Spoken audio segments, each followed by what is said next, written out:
자, 오늘 오늘 로마서 1장 14절에서 17절까지 보면은 바울은 또 다른 자기 자신의 모습, 그러니까 바울의 정체성 하나를 또 얘기합니다. 그게 무엇인가 하면은 빚진 자다, 이렇게 말을 합니다. 쉽게 말하면 빚쟁이란 말이죠. 보통 사람이 빚을 지게 될 때는 두 가지 방법으로 빚을 지게 됩니다. 첫 번째는 가장 쉽게 내가 홍길동이라는 사람한테 만불을 빚졌다, 만불을 빌렸다 하면은 나는 홍길동이라는 사람에게 만불을 빚진 자가 됩니다. 이것이 가장 쉽게 빚진 자가 되는 것이고요. 또 하나 다른 방법은 어떤 사람이 내게 만불을 주면서 이 만불을 홍길동에게 주라고 말을 하면은 내가 이 만불을 홍길동에게 주기 전까지는 홍길동이라는 사람에게 만불을 빚진 자가 되는 것입니다. 자, 사도 바울이 오늘 빚진 자라고 말을 할 때는 첫 번째 방법이 아니고 두 번째 방법으로 빚을 지게 되는 것입니다. 물론 그 빚지게 되는 것은 돈이 아니고 복음입니다. 예수 그리스도께서 바울에게 복음을 주셨고 이 복음을 다시 예수 그리스도에게 돌려드리는 것이 아니고 이 복음은 다른 사람에게 전하여 줌으로 예수님에게 받은 복음의 빚을 갚게 되는 것입니다.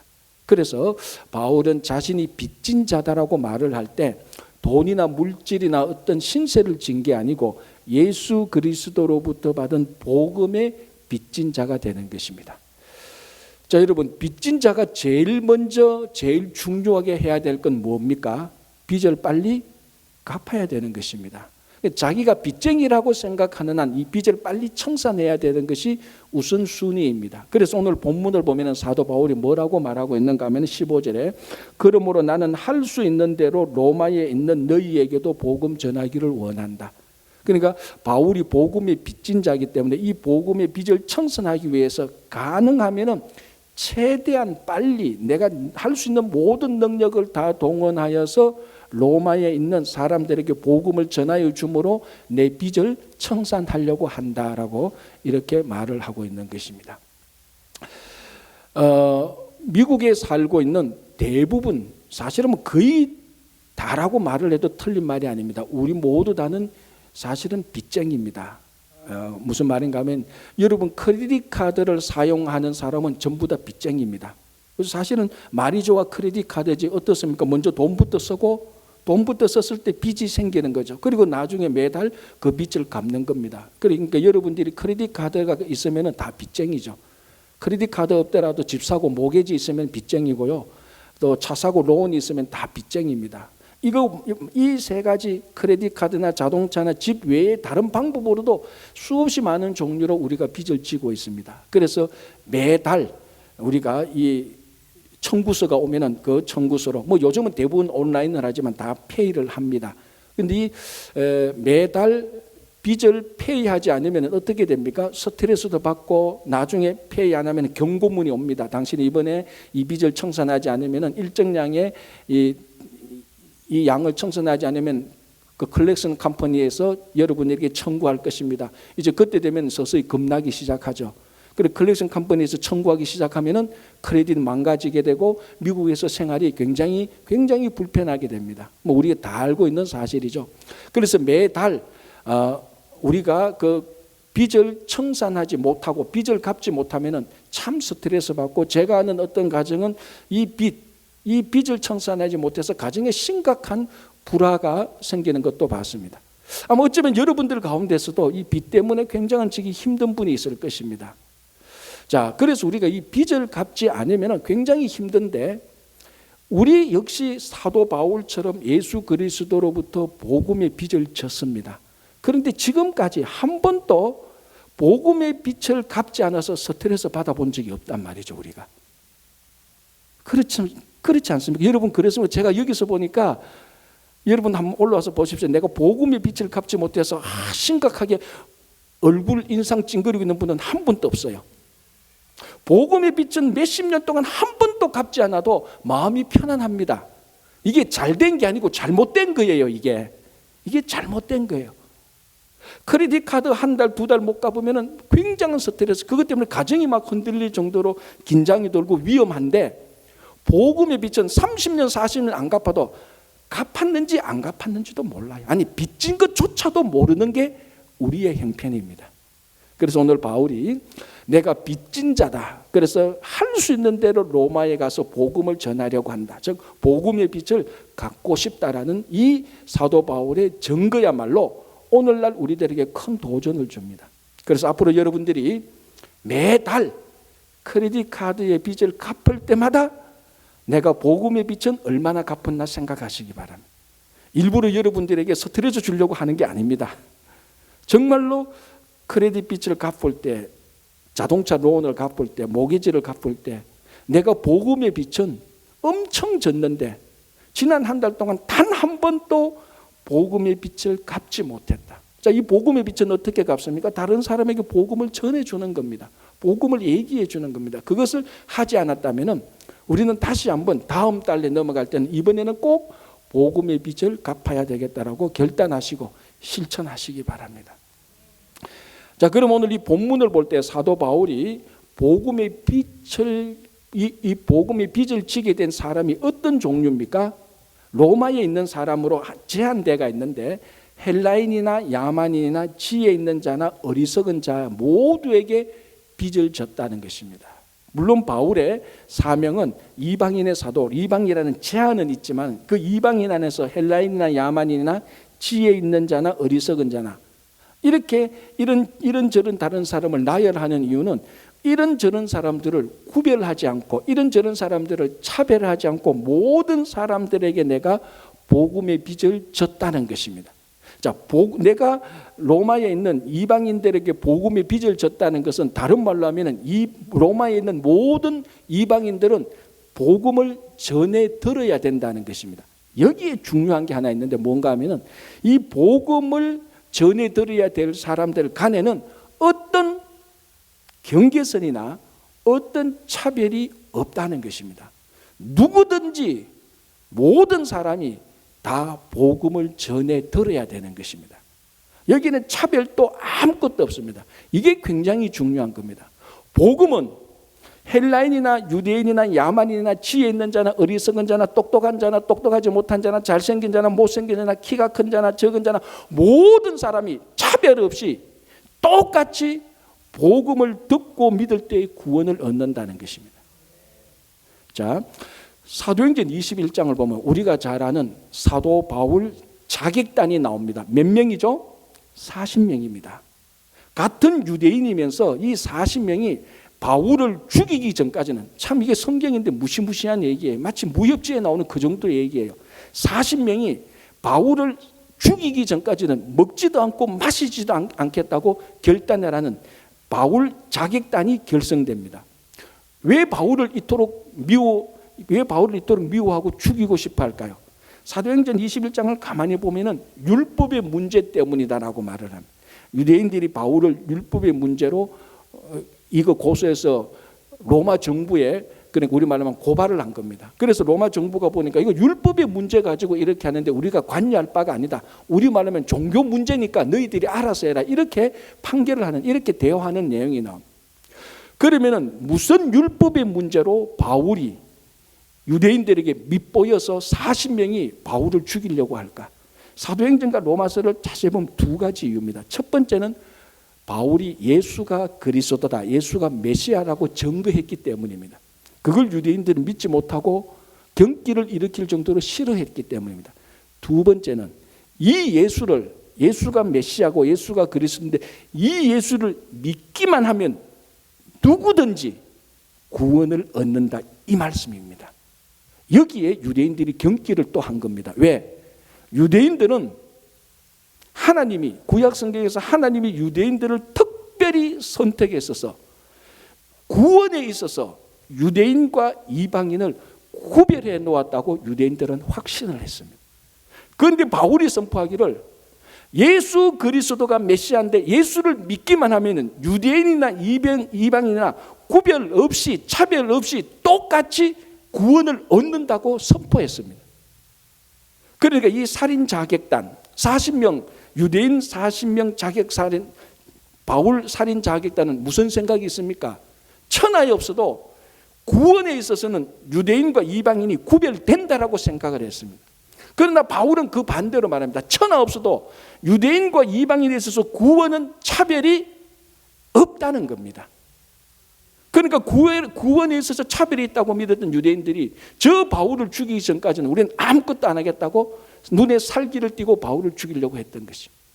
바울의 중요한 메시지, 예수가 메시아고 예수가 그리스도고 그 예수를 믿는 누구든지 차별 없이, 구원에 있어서 차별 없이 구원을 받는다는 것이죠. 이게 복음인 것이죠.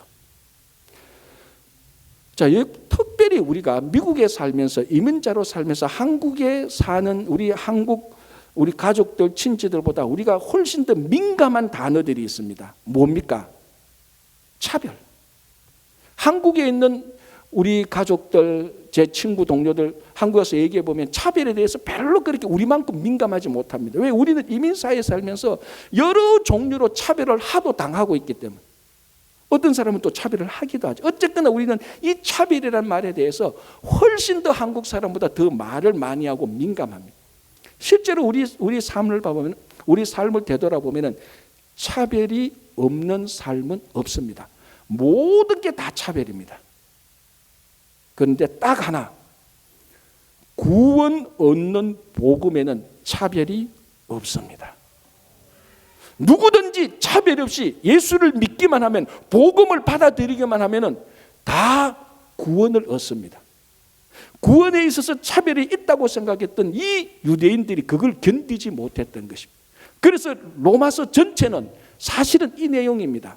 누구든지 예수를 믿으면, 예수가 구세주인데 누구든지 예수를 믿으면 유대인이나 이방인이나, 이방인 안에서 어떤 이방이나, 헬라인이나 야만이나, 지혜 있는 자나 지혜 없는 자나, 어리석은 자나 똑똑한 자나, 예쁜 자나 못생긴 자나 다 차별 없이 구원을 얻는다는 것입니다.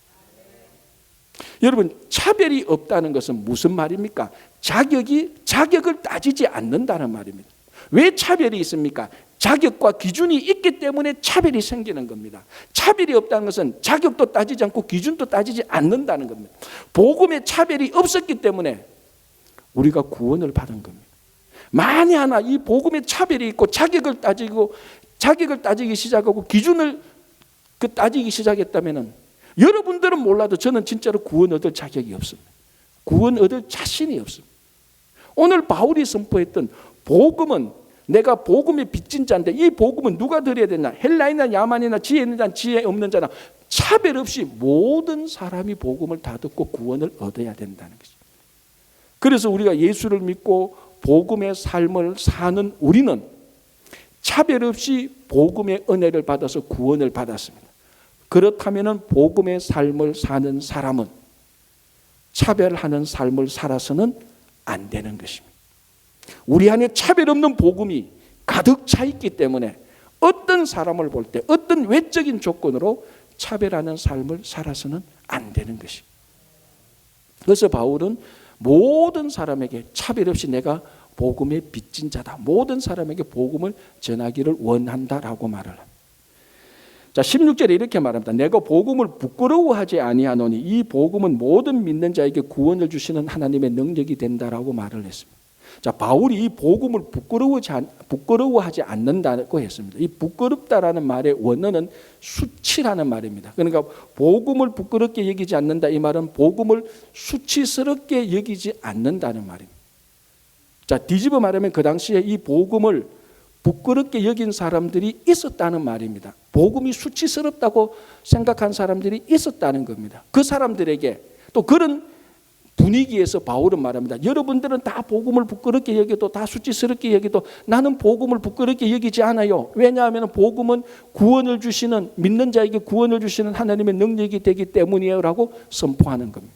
자, 이와 같은 내용들이 고린도전서 1장 23절에 사실은 같은 내용이 그대로 나옵니다. 표현은 다르지만 바울이 이렇게 말합니다. 고린도전서 1장 23절에 내가 십자가에 달린 그리스도를 전하니 이는 유대인들에게는 거리끼는 것이요 이방인에게는 미련한 것이라고 말했습니다.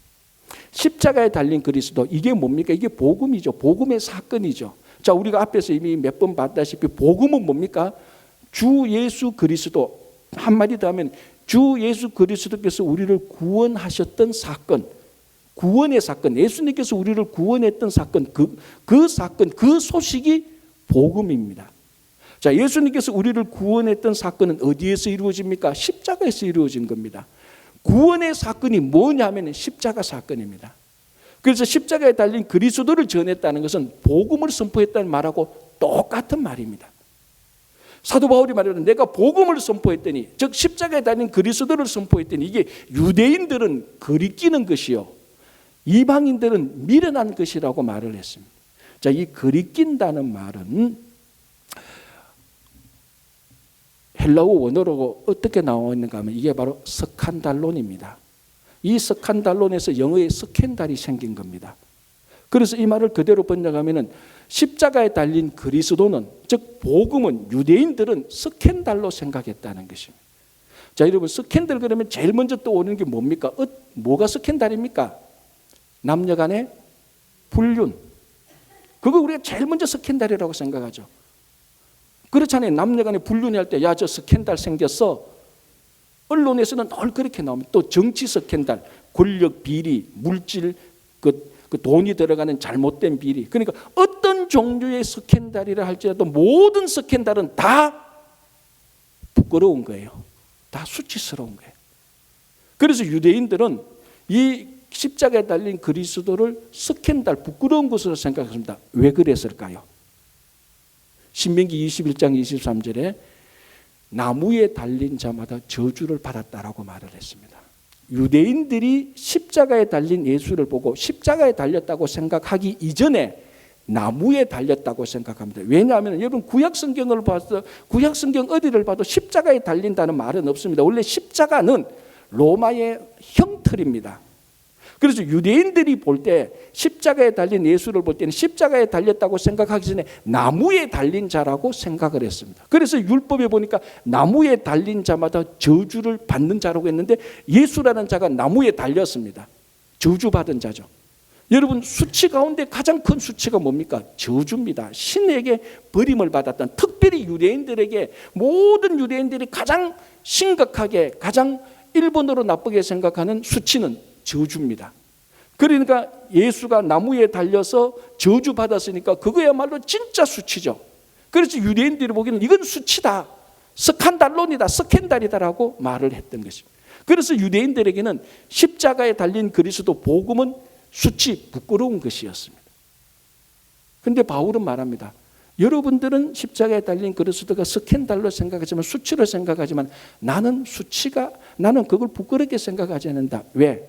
십자가에 달린 그리스도 때문에 우리가 구원을 얻었다. 그게 복음의 사건이라고 말을 하는 것입니다. 자, 이방인들에게는 미련하다고 말을 했습니다. 대표적인 이방인 로마인들을 보면은 제가 방금 말씀드렸지만 십자가는 로마인의 사형 형틀입니다. 어떤 종류의 사람들이 십자가에 달리니까 자료를 보면 크게 두 종류의 범죄인이 십자가에 달립니다. 첫 번째는 범죄 노예들. 노예인데 범죄를 저지른 사람.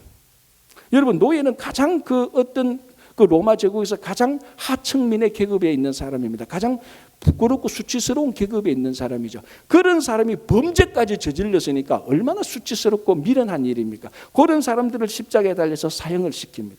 또 하나, 국가 반역죄에 해당되는 사람. 국가 반역죄를 저지른 사람이나 관련된 사람. 여러분, 모든 국가가 용서하지 못하는 1번의 죄가 뭡니까? 국가 반역죄죠. 다른 건 용서해도 국가 반역죄는 용서하지 못합니다. 우리나라 조선시대 보십시오. 역적은 어떻게 처형하죠? 다 죽이고 3대 4대까지 다 죽이라고 말합니다. 집안 자체를 다 죽이면, 한 사람이 반역을 일으켰는데 가족 다 죽이고 친척하고 씨를 다 말립니다. 왜? 반역죄이기 때문에. 용서하지 못하는 죄. 십자가 처형은 반역죄인에 해당되는 사람을 처형하는 틀입니다. 그러니까 십자가는 또 뭐냐면, 그래서 반역죄나 범죄 노예들을 십자가에 달아서 공개 처형합니다. 모든 사람들이 다 보도록. 그래서 사람들에게 위협감을 주는 거죠. 노예가 범죄를 저지르면 이런 큰 수치를 당할 것이다. 그리고 감히 로마 제국에 반역하지 마라. 반역했다가는 이 십자가에 들린 이 사형수처럼 너희들은 크게 고통을 당하면서 모든 사람들이 보는 앞에서 진짜 부끄럽게 될 것이다. 이런 어리석은 일을 하지 마라. 그래서 이방인, 대표적인 이방인 로마인들이 십자가에 달린 예수를 볼 때는 참 어리석기도 하다. 어떻게 인생을 저렇게 망치냐. 아유, 참 부끄러운 일이다. 그래서 유대인들에게는 거리끼는 길 스캔달이 되어버렸고, 로마인 이방인들에게는 진짜 어리석어서 부끄러운 게 되어버렸습니다. 그런데 바울은 나는 그래도 십자가에 달린 그리스도 복음을 부끄러워하지 않는다. 왜? 이 복음만이 유일하게 믿는 자에게 구원을 주시는 하나님의 능력이기 때문에 그렇다는 것입니다. 자, 이 본문을 가지고 마틴 로이드 존스 목사님, 20세기 최고의 설교자라고 일컬어지는 마틴 로이드 존스 목사님이 이 본문을 가지고 자기 경험을 이렇게 설교하고 있습니다. 한때는 마틴 로이드 존스 목사님이 심각한 관절염을 앓고 있었습니다. 그래서 걷기가 불가능할 정도로 힘들었습니다. 사역을 해야 되는데 다리에 관절염이 생겨서 걷지를 못합니다. 고통스럽고. 그래서 이런 의사 저런 의사 다 만나봐도 치료가 안 됩니다. 어떻게 하다 보니까 한 의사를 만났는데 이 의사가 자기도 관절염에 걸렸는데 이 관절염을 낳았다는 겁니다. 그리고 이 관절염을 낫게 한 약을 먹었는데 그 약의 처방전이 여기 있는데 이 존스 목사님한테 주면서 이 처방전대로 약국에 가서 약을 받아서 먹으면 나을 것이라고 말을 합니다. 이 존스 목사님이 그 처방전을 가지고 약국에 가서 처방전대로 약을 줘서 먹으니까 진짜로 나았습니다. 그래서 이제 사역을 하러 가는데 어느 날 길을 가는데 반대편에서 한 사람이 걸어옵니다. 딱 보니까 관절염 환자예요. 걷는 폼을 보니까. 그러니까 이 존스 목사님이 어떻게 말합니까? 그때 마침 자기 주머니에 호주머니에 관절염을 낫게 하는 약의 처방전이 자기 주머니에 있었다는 겁니다. 그렇다면 이 존스 목사님이 그 관절염 환자, 앞에서 다가오는 관절염 환자에게 이 약의 처방전을 내어주는 것이 내가 부끄럽겠느냐, 자랑스럽게 내어주겠느냐고 청중들한테 물어봅니다. 여러분들 어떻겠습니까? 그게 부끄럽습니까? 아니죠. 자랑스럽게 내어줍니다. 이리 오시오, 이리 오시오. 당신 보니까 관절염 환자 맞죠? 맞습니다. 당신 이 처방전대로 해보시오. 나을 겁니다. 내가 나았습니다. 이걸 부끄럽게 말합니까? 자랑스럽게 말을 합니다. 그 약의 처방전이 복음이라는 것입니다. 많은 사람이 죽어가고 있는데 이 복음을 보면, 이 복음의 처방전대로 살면은, 이 복음의 처방전을 가지면, 이 복음을 믿으면은, 예수 그리스도를 믿으면은 구원을 얻게 하는 유일한 능력인데 왜 이것을 자기가 부끄러워하느냐는 겁니다. 부끄러워하지 않는다 이 말은 부끄러워하지 않는다의 이 단계를 넘어서 자랑스럽게 생각한다는 거예요. 자기는 자랑스럽게 이 복음을 생각한다는 것입니다. 왜? 이것만이 유일하게 사람을 구원하는 하나님의 능력이기 때문에 그렇다는 것입니다. 이 구원, 사람을 구원하는 능력이라는 것은 사실은 사탄과 죄와 사망의 권세를 이긴 승리의 소식입니다. 그래서 복음은 기쁜 소식이지만, 구원의 소식이지만 동시에 죄와 사망을 이긴 승리의 소식입니다. 여러분, 우리가 참 승리했다는 성전보죠. 성전보를 다른 사람에게 전해주는 것은 참 자주 합니다. 우리나라 사람 그렇잖아요. 2등 해도 안 좋아요. 꼴찌에서 앞에 해도 괜찮아요. 일본만 이기면 돼요, 축구할 때. 2등 했는데 1등이 일본이면 우리는 이긴 게 아니에요, 진 거예요. 그렇잖아요. 우리가 10개 팀이 가서 축구했는데 9등 했는데도 10등이 일본이면 우리는 이긴 거예요. 밖에 나가서 그거 자랑스럽게 얘기해요. 9등 해도 일본 이겼으면 이겼다고 막 좋다고 떠들어요. 왜? 승리의 소식이니까. 1등, 2등 필요 없어. 그게 우리나라 속에 있는 배어있는 감정이에요. 승리했다. 우리는 한국 정서에 일본을 이겨야 승리한 거예요. 그 승리한 소식은 매번 얘기해도 즐겁고 기쁜 거예요. 지금 제 표정 봤죠? 그냥 뭐 일본 이겼다 말해도 그냥 좋은 거예요. 뭘 해도 이겼다면 그냥 좋은 거예요. 표정이 벌써 환해지는 거예요. 왜? 승리의 소식은 자랑스럽게 다른 사람들한테 전해줍니다. 사무엘하 18장에 참 재밌는 일이 일어납니다.